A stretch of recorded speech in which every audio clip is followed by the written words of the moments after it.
Je, unaweza kuvumilia mfanyakazi anayepika kwa pilipili ya kuwasha koo, au yule anayeweka picha ya mwanao kwenye chupa ili amnase kimapenzi? Karibu kwenye Vita ya Ndani, ambapo kila mfanyakazi ana mbinu yake ya kipekee ya kumchanganya bosi. Filamu inaanza kwa fujo jikoni. Madam Kate anapata kikohozi kikali kutokana na harufu ya mafuta yanayounguzwa na Rola. Rola ni mfanyakazi mjuaji sana.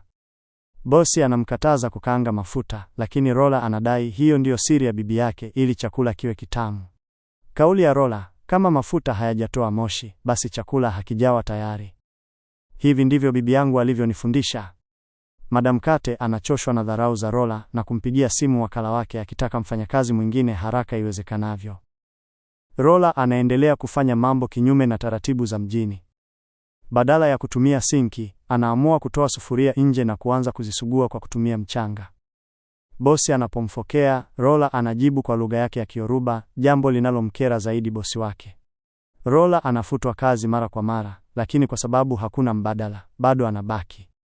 Wakati Rola akiwa kwenye hatari ya kufutwa kazi kabisa, Ebere anaingia mjini akitafuta kazi.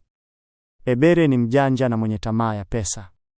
Mama yake kijijini anamshinikiza atume pesa, jambo linalomfanya Ebere awe tayari kwa lolote. Siku moja, anafika kwenye lango la Madam Kate na kuomba kazi wakati Rola akiwa amesababisha fujo nyingine. Tukio la mwisho lilomfukuzisha Rola ni pale alipotumia mkaa kupiga pasi shati la gharama la Madam Kate na kuliunguza vibaya. Rola anafukuzwa rasmi na Ebere anachukua nafasi hiyo. Madam Kate, toka kwenye nyumba yangu. Rudi kwa huyo bibi yako unayemsifia kila saa. Ebere anapoanza kazi, anaonekana kuwa mstaarabu mwanzoni, lakini tabia yake halisi inaanza kujitokeza. Anapenda muziki kwa sauti ya juu sana asubuhi na mapema, jambo linalomfanya Madam Kate akose usingizi. Ebere anadai muziki unampa nguvu ya kuanza siku. Pia, Ebere anaomba mshahara wa mwezi mzima mapema baada ya kufanya kazi siku 3 tu, jambo linalomfanya bosi kumshuku kuwa ni mwizi. Madam Kate anajikuta amechoka na Ebere pia. Rola anarudi mlangoni kuomba msamaha kwa magoti.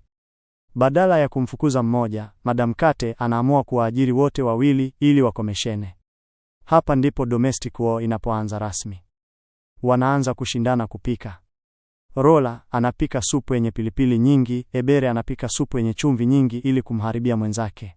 Roland, mtoto wa kiume wa Madam Kate, anarejea kutoka ng'ambo.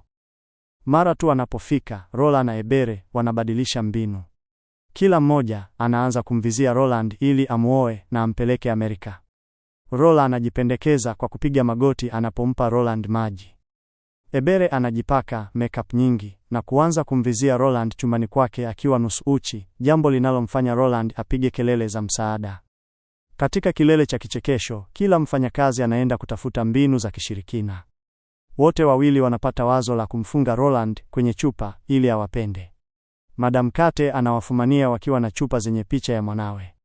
Madam Kate, mnataka kumfungia mwanangu kwenye chupa? Hamjui kuwa Roland tayari ana mke na watoto wawili? Baada ya kugundulika kwa mbinu zao za kishirikina na dharau, Madam Kate anawafukuza wote wawili kwa hasira kali. Filamu inaisha huku Rola na Ebere wakiwa barabarani na mabegi yao, bado wakigombana na kutupiana lawama kuhusu nani aliyesababisha wafukuzwe kazi, huku wakijaribu kutafuta mwelekeo mpya wa maisha yao ya kitapeli.